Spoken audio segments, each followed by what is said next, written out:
this time around? Or why are you so persistent with your proposal of this bill? The issue is, I think you've gotten something wrong. The bill was never thrown out at any point. What happened in the 8th Assembly was, when I introduced the bill for first reading, I was preparing to engage, to take it to the second reading. But unfortunately, the political atmosphere became charged, and I reckon, based on my own assessment, that if I bring the bill, it will be politicized. And my interest was not the politicization of the bill. I rather saw it as a problem. And that the problem is so glaring, is so clear, that I believe it is something that should receive our attention. So I decided not to take any further action. Of course, by the effluxion of time of the 8th Senate, that bill expired with the 8th Senate. Now, I'm privileged to be back in the 9th Senate, and I felt I'm still strongly convinced that the problem of hate speech is one that Nigeria must tackle. Because from what I have studied, both from a lot of scholarship that has gone on the subject of violence in this country, there is a conclusion that almost all the violence are preceded by hate speech. Yes, there is a contending issue. There may be a crisis between two people or between some groups and another group. But what will lead to violence in that atmosphere is that somebody had said something that is inciting to violence due to the problem that is already on ground. And that is the point at which people who are innocent, who don't even know what is happening, will fall victims, end up losing their life, end up losing the whole of their livelihood. Many houses get burnt. Some people lose their shops.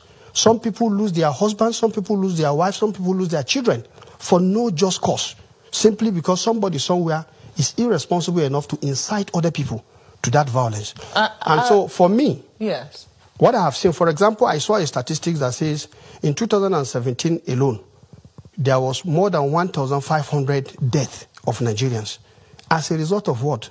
Violence. And the study I've also seen... Not as a result of hate speech. Yes, but I've told you one point. What is the cause of the violence? Hate speech is at the root of it. The problem is this. And so for me, you see, I'm not talking about sentiment here. I'm not talking about my emotions here. I'm talking about fact of the matter. And this is based on scholarship. People who have studied this violence over the years, they've come to that grave conclusion that unfortunately, ethnic and religious issue, for example, are the major fault lines. And on the basis of these fault lines, when there is disagreement between two people, they invoke that, incite other people. You see, when we talk about hate speech, the issue of incitement comes in. It must have been incited. Somebody must have said something that will spur the other person to feel. Indeed, distinguished, there have been instances where people have said things that have pushed people to violence. And yes, I mean, of course, even though some people might not agree, but I think that if you were to do a poll, majority of people will tell you that indeed there could be something termed as hate speech. However, they are wondering whether this is the cure for it. If we say that it is such a big problem in our society, that it has caused people or pushed people to commit violence, and that it has, caused other people to kill people as a result of it, the question is whether we still have room in our laws, or whether we have used the tools in our law to even prosecute the people who committed this act of incitement, for us to now say that what we have done was not sufficient, for us now say we need sterner measures or something more focused, such as a hate speech bill. That's where the quarrel seems to be. Well, the issue is simple. When you have a problem that you have used a common solution to solve, you keep doing the same thing over and over again, and you are not getting different results. What do you do? I want to beg you for an instance. I want something more practical. That's what I'm. You see, you've asked a question. Yes. So let me just explain myself. I know I've listened to people who said the criminal code in the south, the penal code in the north have made provisions. I've listened to people who said the Cyber Crime Act has made provision. I've listened to people who said even the INEC bill, or the INEC, the Electoral Act made provisions. But the question is, these problems are there. And so the intendment of the bill is not the issue of the prosecution.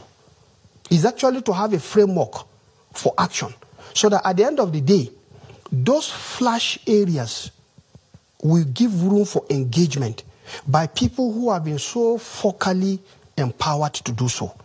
This is the intendment of the bill.